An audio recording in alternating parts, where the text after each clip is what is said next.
13.8 billion years ago, there was a big bang that set the universe in motion. From a single point in time and space, all matter sprang forth and expanded outward to form the cosmos. Gas clouds coalesced, forming spinning disks of matter. Under the right conditions, the centers of some of these spinning disks became unstable and collapsed under the effects of increasing heat and pressure caused by their own gravity. This triggered hydrogen fusion, resulting in the formation of stars like our Sun. In the spinning material surrounding the Sun's disks, smaller bits aggregated to form planetesimals, asteroids, protoplanets, planetoids, and finally planets. Repeated collisions resulted in more and more extraplanetary material being cast out of the Sun's orbit, like rocks fired from a slingshot, out into the surrounding galaxy. We see the evidentiary remains of this process in the band of persistent debris we know as the asteroid belt, but mainly what we have left are the planets. Atmospheres persisted around some of these planets like our island Earth. Scientists disagree about some of the particulars, but the general consensus is that about 4.5 billion years ago, in the oceans of our Earth, in a process known as abiogenesis, inorganic compounds combined to form simple organic compounds. Chemical reactions, perhaps fueled by the heat of sunlight, lightning, or the heat from thermal vents, eventually resulted in the evolution of primitive life from prebiotic polymers.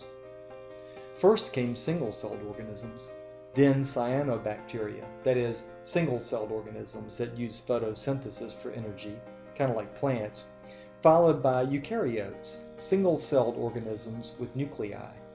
Next, fungi appear on land, then come multicellular organisms. From there, over the next 500 million years, life explodes and diversifies. This is the scientific, rational, very natural description of the evolution of life in the universe. It is based on the idea that the origin of the universe, and indeed life itself, is merely a series of random events. It depends upon no supernatural forces for its creation. It requires no external intervention, and certainly nothing we could describe as the finger of God. Or does it? Let's stop here and look deeper. What do we mean by natural and supernatural? Supernatural is easy to define.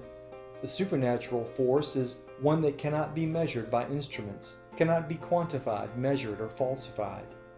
A natural force or process is one that happens of its own accord.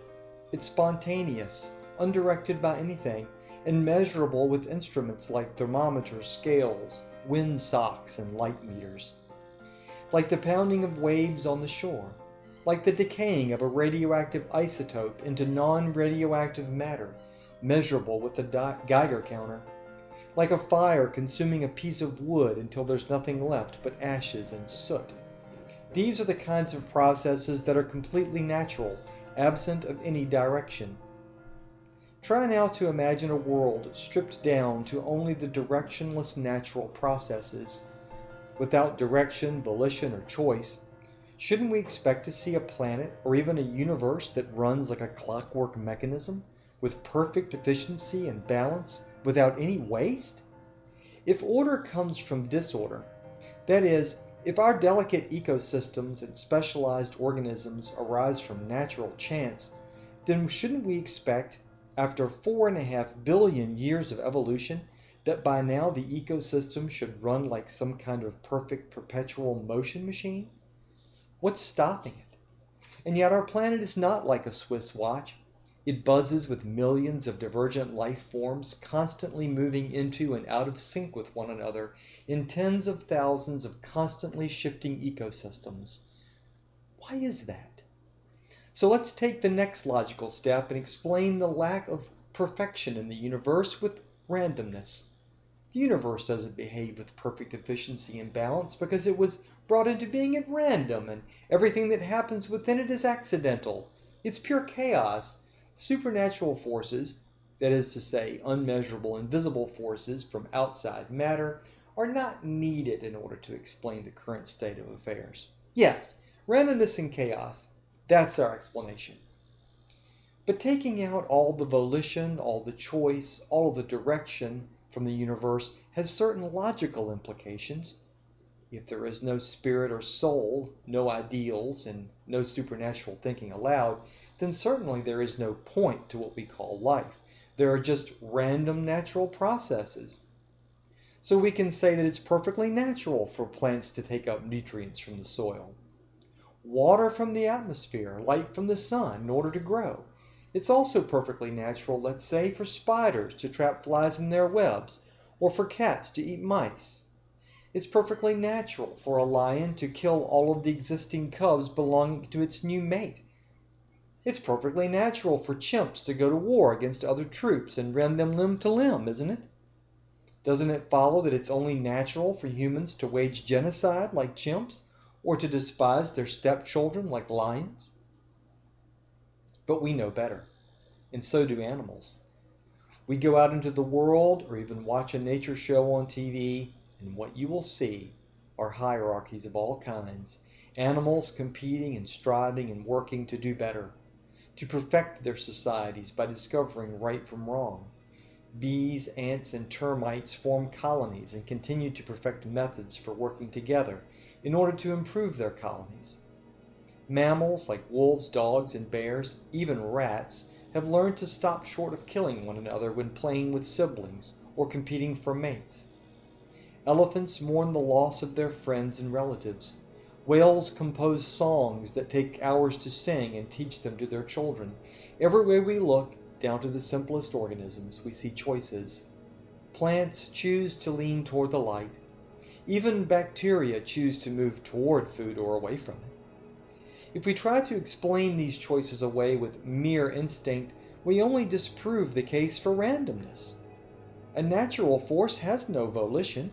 A rock that is dislodged from a hillside doesn't choose to roll down, it simply must. This is what we mean by natural force. We cannot quantify a choice. It's immaterial, insubstantial, imaginary. It is, in a word, supernatural. Where is this choice? Can it be weighed, counted, measured, or even pointed at? No. So let us look now at the universe another way. Matter is where the universe started, just with matter. There's a big bang. Matter begins expanding ever outward. Gas clouds swirl, suns are formed, and then planets. And on this one planet named Earth, the only one of its kind we know of in the universe, life invades the dead stillness. For reasons beyond our comprehension, inorganic proteins begin to transform into prebiotic polymers. In these compounds, life is born. Inanimate things begin to move about of their own accord.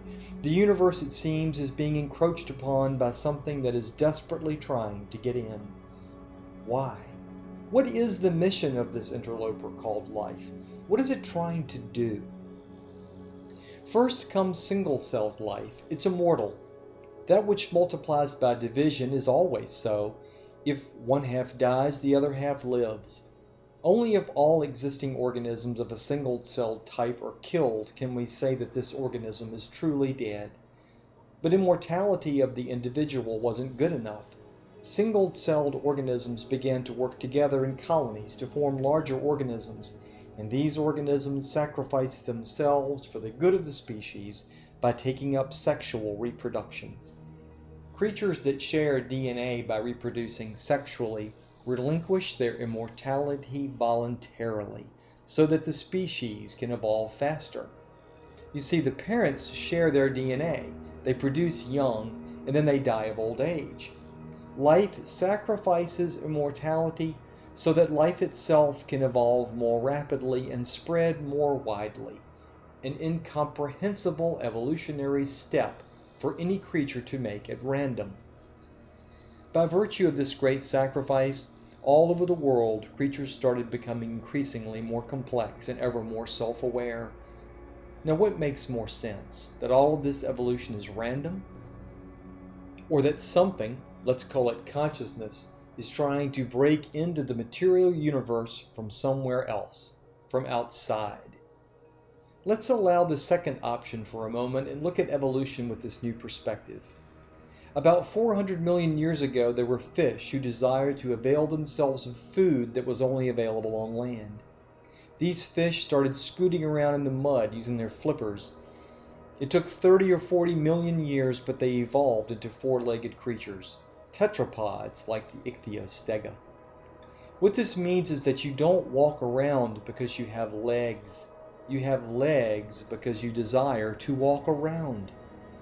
Fish with legs evolved into amphibians. Amphibians evolved into reptiles.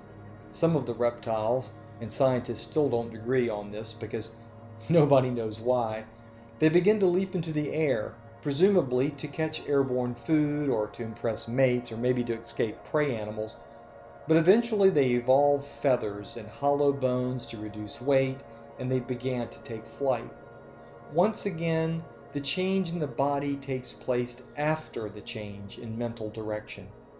Thought precedes action, which precedes the change in physiology. You desire to get stronger, then you lift weights and add muscle to your frame. What does this mean? It means that just as surely as you have legs because you want to walk around, you are not going to have wings unless and until you desire to fly. The story of the universe is the story of the invasion of consciousness into matter, and consciousness is winning. Whatever it is that made the first prebiotic compound stir to life, call it what you want, the prime mover, the first cause, the divine spark plug, the fuse of the Big Bang, or the most common name, which is God. It is a power or energy beyond our comprehension. Whatever this power is, and wherever it comes from, it is distributed across the entire community of life and consciousness. It flows into the universe, dividing itself into pieces, into bacteria and trees and plants and bugs and animals and birds and people. Each and every living thing carries the torch of life and consciousness, something religious people refer to as the divine spark. We are explorers, missionaries, settlers carrying out the campaign of consciousness. So you see, the universe is under construction, but God has no hands with which to build. For that, He needs you.